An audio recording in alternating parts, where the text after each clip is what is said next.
Hello everyone, कैसे हैं आप सब लोग। और आज हम डिस्कस करेंगे जीपीएससी मेंस एग्जामिनेशन के बारे में, जिसका मेंस का एग्जामिनेशन डेट जो है वो अनाउंस हो चुका है।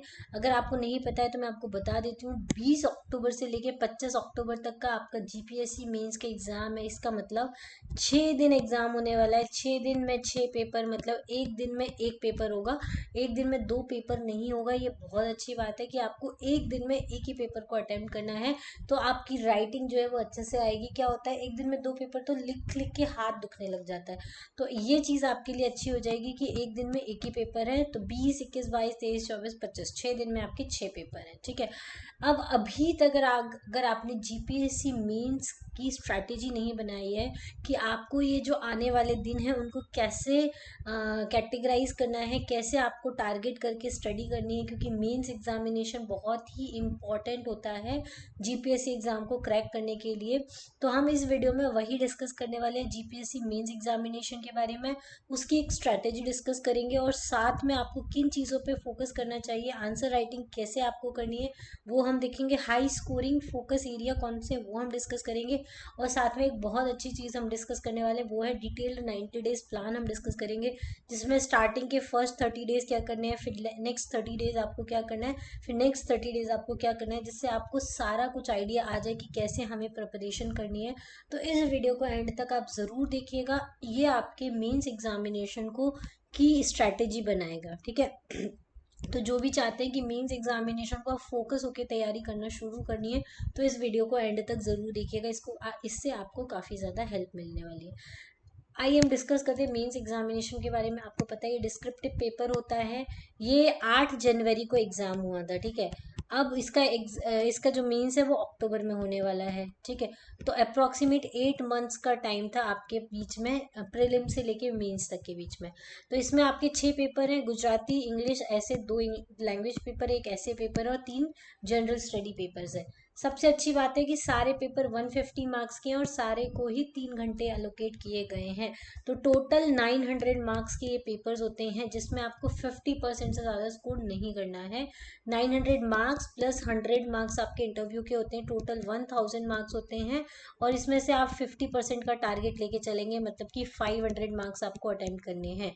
लास्ट ईयर का कट ऑफ जो था वो 460 गया था, लेकिन उस टाइम वैकेंसी भी कम थी और कंपटीशन ज़्यादा था। ठीक है। इस टाइम वैकेंसी ज़्यादा है, तो आपको अच्छे से और इससे कट ऑफ आपका कम जा सकता है। जैसे प्रीलिम्स का कट ऑफ 168 गया है, उसके पहले वाला जो कट ऑफ था 184 गया था, लेकिन फिर भी हम टारगेट करें 500 मार्क्स को, तो इजीली हमको जीपीएससी में अच्छी रैंक मिल जाएगी। ठीक है। तो 450 आप टारगेट कीजिए 900 में से लाने का, और इंटरव्यू में 100 में से आप 50 मार्क्स लाए, तो आपका पूरा काम जो है वो डन हो जाएगा। ठीक है। उसके अलावा अगर आपको जीपीएससी मेंस के प्रीवियस ईयर क्वेश्चंस चाहिए, ईयर वाइज सारे, गुजराती से लेके GS3 तक के, वो सारे पेपर्स मेरे सिविल सिग्नल टेलीग्राम चैनल पे अवेलेबल हैं। पूरी मर्ज्ड PDF है, आप उसको जाके देख सकते हैं। उसके अलावा अगर आपको सब्जेक्ट वाइज PYQs चाहिए, जैसे कि हिस्ट्री के PYQs चाहिए, पॉलिटी के चाहिए, इकोनॉमी के चाहिए, तो वो सब भी मेरे सिविल सिग्नल टेलीग्राम चैनल पे अवेलेबल है, आप इसको ज्वाइन कर लीजिए। आपको रेगुलर जो अपडेट है वो भी मिलती रहेगी जीपीएससी मेंस एग्जामिनेशन के लिए, और आपको काफ़ी अच्छे क्वेश्चंस वगैरह भी इस पे देखने को मिल जाएगा, कंटेंट भी आपको देखने को मिल जाएगा। ठीक है। अब हम डिस्कस कर लेते हैं स्ट्रैटेजी के बारे में। तो आपको पता है कि प्रीलिम्स और मेंस में सिर्फ 4 सब्जेक्ट का डिफरेंस है, public administration, ethics, English and Gujarati. ये जो 4 सब्जेक्ट होते हैं वो आपको मेंस एग्जामिनेशन के लिए अलग से पढ़ने होते हैं। 8 जनवरी को एग्ज़ाम हो गया था, तो आपको उस तक बहुत सारे लोगों को ये क्लियर हो चुका था कि उनका एग्ज़ाम क्लियर होगा या नहीं होगा, पर कुछ लोग कट ऑफ का वेट कर रहे थे, कट ऑफ हाई जाएगा या लो जाएगा। जून में इसका वो भी आ गया था, क्या बोलते हैं उसको, हाँ सॉरी, रिजल्ट। ठीक है। उसके बाद जून, जुलाई, तो आई होप मुझे लगता है कि इतने मंथ्स में आपने आराम से गुजराती के लिए फोकस कर लिया होगा, इंग्लिश एग्जाम के लिए फोकस कर लिया होगा, क्योंकि सारे जो सब्जेक्ट्स हैं, सारे जो पेपर्स हैं वो इक्वली इंपॉर्टेंट है। सब 150 मार्क्स का है, कोई भी क्वालिफाइंग पेपर नहीं है लैंग्वेज पेपर इसमें। तो अगर आप इंग्लिश और गुजराती पे भी फोकस करते हैं तो आपका स्कोर जो है वो काफ़ी अच्छा हो सकता है। तो मेरा आपको एडवाइस है कि आप इंग्लिश और गुजराती पे अच्छे से फोकस कीजिए। अगर आपको गुजराती में कोई डाउट है कोई इशू आ रहा है तो उसके लिए भी हम आपको फैकल्टीज प्रोवाइड कर सकते हैं। उसके लिए आप मेरे को कॉन्टैक्ट नंबर पे आप कॉन्टैक्ट कर सकते हैं 8469188963। बहुत सारे लोग गुजराती में लैक कर जाते हैं, ठीक है। तो ये चीज़ें आपको ध्यान रखनी है जीपीएससी मेंस में। बाकी सारे सब्जेक्ट प्रीलिम्स जैसे हैं history, culture, geography, polity, economy, science and tech, current affairs, ऐसे की तो प्रैक्टिस करनी है आपको।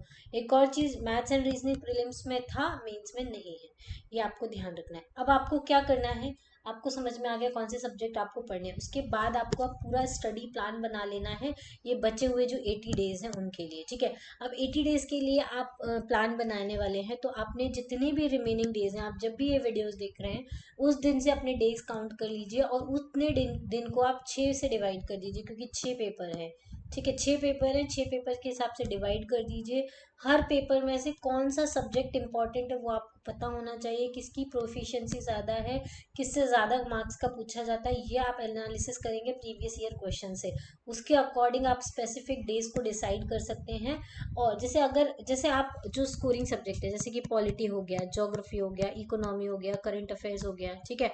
उसके बाद पब्लिक एडमिनिस्ट्रेशन हो गया, एथिक्स हो गया, ठीक है। इन चीज़ों पे आप ज़्यादा फोकस कर सकते हैं। फिर बाद में आप हिस्ट्री एंड कल्चर को टाइम एलोकेट कीजिए। इससे क्या होगा, आपका स्टडी प्लान अच्छा बनेगा और इसमें आप ज़्यादा से ज़्यादा स्कोर कर सकते हैं, क्योंकि आपको 900 में से 900 स्कोर नहीं करना है, 450 मार्क्स स्कोर करने हैं, ठीक है। इतना आपको टारगेट लेके चलना है।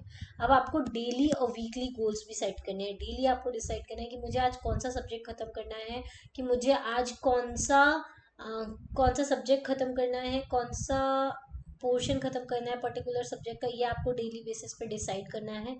आपको वीकली डिसाइड करना है कि एक वीक में, अभी हम जो प्लान डिस्कस करेंगे उसमें हमने पूरा आपको प्लान बनाया कि आप वीकली बेसिस पे कौन सा सब्जेक्ट ले सकते हैं, वो भी आप देखिएगा। तो वीकली गोल्स आपको डिसाइड करने हैं और रेगुलर चेक करना है कि मैंने जो डेली टारगेट किया है वो मेरा कंप्लीट हुआ है या नहीं हुआ है, ठीक है। तो ऐसे आप करेंगे तो आपका एग्जाम का टाइम मैनेजमेंट भी हो जाएगा और साथ में आपकी जो फोकस्ड स्टडी है वो अच्छे से हो जाएगी। साथ में आपको रिवीजन का टाइम भी रखना है। आगे हम जो स्टडी प्लान डिस्कस करेंगे उसमें हमने रिवीजन का टाइम भी एलोकेट किया है, तो आप वो जरूर देखिएगा एंड तक। अब जो हाई स्कोरिंग एरियाज है उनको फोकस कीजिए, जो इंपॉर्टेंट टॉपिक्स है उनको प्रायोरिटाइज कीजिए, जैसे कि पॉलिटी हो गया, ज्योग्राफी हो गया, इकोनॉमी हो गया, फिर करंट अफेयर्स हो गया, साइंस एंड टेक्नोलॉजी हो गया, ये हाई स्कोरिंग एरियाज आते हैं। वही हिस्ट्री, आर्ट एंड कल्चर, ये लो स्कोरिंग एरियाज आते हैं, इनमें कितना भी पढ़ ले आपका स्कोर उतना अच्छा नहीं जाता। हिस्ट्री फिर भी ठीक है, आर्ट एंड कल्चर के काफ़ी क्वेश्चंस आपसे थोड़े टफ लेवल पे आते हैं, तो वो एक चीज़ आप देख सकते हैं। फिर उसके बाद आपको नोट्स आपके प्रिपेयर करने हैं, कंसाइज नोट्स बनाने हैं, जिससे आप क्विक रिवीजन कर सके लास्ट में, ठीक है। तो ये सारी चीज़ें आपको करनी है। अगर आपको कोई भी हेल्प चाहिए तो आप हमें कॉन्टैक्ट कर सकते हैं कभी भी, किसी भी टाइम पे। अगर कोई न्यू स्टूडेंट है जिसको प्रीलिम्स प्लस मेंस की तैयारी करनी है, तो हमारे 1-to-1 सेशंस भी चलते हैं, जिसमें हम जो जॉब के साथ तैयारी कर रहे हैं, या जो हाउस वाइफ्स है, या फिर जो कॉलेज गोइंग स्टूडेंट्स हैं जिनके पास ज़्यादा टाइम नहीं होता है कि कैसे पढ़ाई करें ये पता करने के लिए, और उनको फोकस्ड वे में तैयारी करनी है, तो आप हमसे कांटेक्ट कर सकते हैं। हम आपको डायरेक्टली 1-to-1 सेशन प्रोवाइड करते हैं। उसके लिए बस आपको एक कॉल करना है, आप पूरा सारा डिटेल ले लीजिए, आपको क्या पढ़ना है क्या नहीं पढ़ना, हम सब कुछ उसमें डिटेल में डिस्कस करते हैं। तो आपकी एक फोकस्ड प्रिपरेशन प्लान होता है वो, तो आप हमसे कांटेक्ट कर सकते हैं कभी भी, ठीक है। उसके बाद आपको आंसर राइटिंग की प्रैक्टिस ज़रूर करनी है, सिर्फ पढ़ाई पे ध्यान नहीं देना है। डेली बेसिस पे आपको आंसर राइटिंग प्रैक्टिस करनी ही करनी है। प्रीवियस ईयर क्वेश्चंस के आप आंसर लिख सकते हैं, या फिर जो मॉडल क्वेश्चंस होते हैं, या तो आप यूपीएससी मेंस के क्वेश्चंस भी ले सकते हैं, ठीक है। और इससे क्या होगा, आपके जो बहुत सारी मेंस की जो आंसर राइटिंग की सीरीज़ हैं आप उनको ज्वाइन कर सकते हैं। तो इससे आपकी प्रैक्टिस भी हो जाएगी और आपको एक आइडिया आ जाएगा कि कैसे आपने जो पढ़ा है उसको आपको अच्छे तरीके से रिप्रेजेंट करना आना चाहिए। दूसरा इंपॉर्टेंट चीज़ है टाइम मैनेजमेंट, आपका बहुत ज़रूरी है। आपकी जब आप राइटिंग आंसर्स की प्रैक्टिस करेंगे तो वो एक टाइम लिमिट के अंदर करिए, जिससे कि आपकी स्पीड और एक्यूरेसी जो है वो इम्प्रूव हो सके, ठीक है। चलिए, अब हम सबसे इम्पॉर्टेंट चीज़ डिस्कस करने वाले हैं, वो है डिटेल्ड 90 डेज का प्लान। इसमें हमने इसको 3 पार्ट्स में डिवाइड किया है। पहले हम 30 डेज का प्लान डिस्कस करेंगे कि आप इस 30 डेज में, स्टार्टिंग के अभी जो 30 डेज है, मतलब कि अगस्त मंथ, ये जो अगस्त मंथ है इसमें आपको इंटेंसिव स्टडी फेज आपका होना चाहिए। इसमें अगस्त में देखो राखी भी आने वाली है, ठीक है, लॉन्ग वीकेंड्स आने वाले हैं भैया, 15 से लेके 19 अगस्त तक लोगों की छुट्टी है। आपको इन चीज़ों पे ध्यान नहीं देना है इस साल के लिए, ये सब कुछ छोड़ दीजिए। इंटेंसिव स्टडी फेज आपको रखना है अगस्त में पूरा। आपको डे 1 से लेके डे 30 तक पूरी तैयारी करनी है। डे 1 टू हर दिन, हर सब्जेक्ट को अगर आप 5-5 दिन भी देंगे तो आपके सारे सब्जेक्ट कवर हो जाएंगे 6 पेपर के, ठीक है। तो आपको डे 1 से डे 5 तक सब्जेक्ट 1 मतलब पेपर 1 की तैयारी करनी है। या तो आप इंग्लिश ले सकते हैं, या फिर गुजराती ले सकते हैं, या फिर आप GS 1 ले सकते हैं। GS 1 में क्या है, हिस्ट्री है, ज्योग्राफी है और कल्चर है। तो आप हिस्ट्री कल्चर को छोड़ के ज्योग्राफी को कर सकते हैं। साथ में आप क्या ले सकते हैं, GS 2 ले सकते हैं, जिसमें पॉलिटी, पब्लिक एडमिनिस्ट्रेशन और एथिक्स है। तो ये वाले 2 सब्जेक्ट आप कर सकते हैं स्टार्टिंग में, ठीक है। उसके बाद 11 to 15 डेज में आपको सब्जेक्ट 3 करना है, मतलब economy, current affair, science and tech. इनको कवर करने की कोशिश करना है 5 दिन के अंदर। फिर सब्जेक्ट 4 में आपको क्या करना है, सब्जेक्ट 4 में आपको इंग्लिश ले सकते हैं, या फिर आप गुजराती ले सकते हैं, जो आपको आगे लगे। 21 से 25 डेज के अंदर आगे आपको इंग्लिश लेनी है। आप चाहें तो इंग्लिश को, अगर आपकी इंग्लिश अच्छी है, स्ट्रांग है, तो आप उसको कम दिन में तैयार कर सकते हैं। ये आपके, देखो हर किसी का जो सब स्ट्रांग सब्जेक्ट होता है वो अलग अलग होता है। किसी को पॉलिटी समझ में आती है, किसी को पॉलिटी नहीं आती है, किसी को ज्योग्राफी इजी लगती है, किसी को ज्योग्राफी टफ लगती है, किसी को हिस्ट्री अच्छी लगती है, किसी को हिस्ट्री टफ लगती है। तो ये पर्टिकुलर पर्सन पे डिपेंड करता है कि उसको, उसका कौन सा सब्जेक्ट जो है वो बाकी है, या जो उसको रिवीजन में उसको ज़्यादा टाइम लगेगा, उसके हिसाब से वो डेज चेंज कर सकता है। लेकिन इन 30 डेज के अंडर में आपके ये सारे सब्जेक्ट जो है वो एक बार अच्छे से पढ़े हो जाने चाहिए। इसके लिए आप दिन में 10 से 12 घंटे का प्लान बनाइए। मैंने पूरा एक, मैं अगर आप चाहें तो मैं एक डेडिकेटेड 10 से 12 घंटे का स्टडी प्लान भी आपके साथ शेयर कर सकती हूँ। अगर आपको चाहिए तो आप मुझे कमेंट बॉक्स में कमेंट कीजिएगा, तो मैं वो स्टडी प्लान भी आपके लिए ले आऊँगी। फिर डे 26 से लेके 30 के बीच में आप क्या कर सकते हैं, हिस्ट्री एंड कल्चर जो है उसको भी प्रिपेयर कर सकते हैं। और डेली आपको, डेली बेसिस पे क्या करना है, जो ऐसे का हमने जो 6th पेपर बचा लिया है, वो ऐसे की प्रैक्टिस आपको रेगुलर बेसिस पे करनी है। दिन में एक बार आप कभी भी ऐसे लिख सकते हैं, या फिर हफ्ते में एक बार, जैसे संडे हो गया उस दिन आप ऐसे लिख लीजिए। तो वो ऐसे वाला जो टाइम पीरियड है वो आपका बच जाएगा, उसके डेज बच जाएंगे।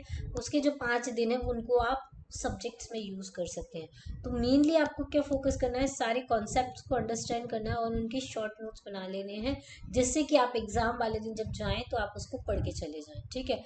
उसके बाद नेक्स्ट मंथ में आपको क्या करना है, मेनली आंसर राइटिंग और मॉक टेस्ट लगाने हैं, ठीक है। आंसर राइटिंग और जितनी ज़्यादा आंसर राइटिंग आप करोगे उतना ही आपके लिए अच्छा है। जितने ज़्यादा मॉक टेस्ट आप दोगे उतना आपको टाइम मैनेजमेंट आएगा, स्पीड आएगी, एक्यूरेसी बढ़ेगी, और आपका जो प्रेजेंटेशन है वो अच्छा होगा। तो आपको डे 31 से लेके 40 तक सब्जेक्ट 1 एंड 2 मतलब पेपर 1 एंड पेपर 2 कोई सा भी ले सकते हैं आप। चाहे तो GS 1 एंड GS 2 ले सकते हैं। इनकी आपको revision plus answer writing, revision plus answer writing करनी है। फिर दूसरे में आप क्या ले सकते हो, GS 3 ले लिया एंड गुजराती ले लिया, ठीक है। इनकी आपको क्या करना है, revision and answer writing practice करनी है। फिर लास्ट जो 10 डेज और बचे हैं 5th एंड 6th में, इसमें आपको क्या करना है, आप ऐसे राइटिंग प्रैक्टिस कर सकते हैं एंड इंग्लिश राइटिंग प्रैक्टिस कर सकते हैं। तो ये 10 दिन उसके लिए चले गए। तो ये वीकली मॉक टेस्ट आपको ज़रूर लगाने हैं, और इसके साथ साथ आप वीकली मॉक टेस्ट लगाइए, रेगुलर बेसिस पे आंसर राइटिंग प्रैक्टिस कीजिए। तो ये सारी चीज़ें जो हैं वो आपके मेंस में जो राइटिंग है, जो राइटिंग स्किल्स है उसको इम्प्रूव करेगा और आपको मेंस के लिए तैयार करेगा। तो ये बहुत इंपॉर्टेंट हो जाएगा आपके लिए मेंस आंसर राइटिंग के लिए। तो स्टार्टिंग का 30 डेज, क्योंकि ऑलरेडी आपका जो सिलेबस है वो प्रीलिम्स का कवर किया हुआ है, ऑलरेडी आपने प्रीलिम्स में अच्छे से पढ़ा हुआ होता है, उसको मेंस के लिए रिवाइज करना है। तो वो 30 दिन में आसानी से रिवाइज आप कर सकते हैं, अगर आप फोकस्ड और टारगेट करके स्टडी करेंगे तो। दूसरी चीज आपको क्या करना है, पूरा स्टडी प्लान जो आप बनाए उसको फॉलो करना है। ऐसा नहीं सिर्फ बना के पटक दिया, ऐसा नहीं करना है आपको। जो भी स्टडी प्लान आप बनाए हैं उसको फोकस कीजिए, और 30 डेज में ट्राई कीजिए उसको कवर करने का। और 30 डेज आप इंटेंसिव आंसर राइटिंग प्रैक्टिस कीजिए। तो इससे क्या होगा, आपके जो प्रेजेंटेशन स्किल्स है वो इम्प्रूव होंगी, एट लास्ट वही आपके काम में आती है।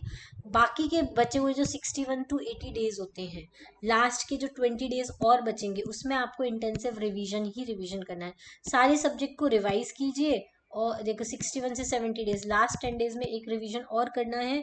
और रिवीजन करके आपको मॉक टेस्ट लगाने हैं रेगुलर बेसिस पर, डेली एक मॉक टेस्ट लगाइए, डेली, डेली एक आप मॉक टेस्ट लगा सकते हैं, कभी हिस्ट्री का, कभी ज्योग्राफी का, कभी पॉलिटी का, कभी इकोनॉमी का, कभी करंट अफेयर्स का, कभी गुजराती का, कभी इंग्लिश का, कभी ऐसे का। तो ऐसे आप रेगुलर बेसिस पर रिवाइज कीजिए और मॉक टेस्ट लगाइए। फिर 71 to 80 वही मॉक टेस्ट लगाइए, अल्टरनेट डे पे रिवाइज कीजिए।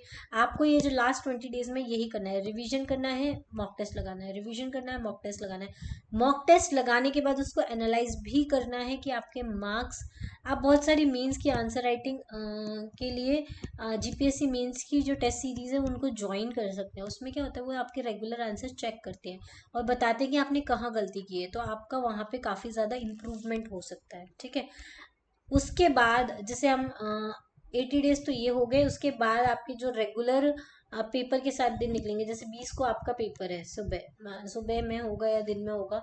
पहला पेपर फॉर एग्जांपल गुजराती का हुआ, उसके बाद शाम को आके भी आप एक रिवीजन कर सकते हैं दूसरे दिन जो पेपर होगा। तो 81 to 85 जो फाइनल रिवीजन आपका रहेगा, आप वो सब जब भी एग्जाम के देने जा रहे हैं उसके पहले एक बार जो आपने शॉर्ट नोट्स बनाए होते हैं, शॉर्ट पॉइंट्स बनाए होते हैं, उनको आप रिवाइज करके जा सकते हैं। ठीक है, और लास्ट मिनट पे आपको स्ट्रेस नहीं लेना है, ये आपको ध्यान रखना है।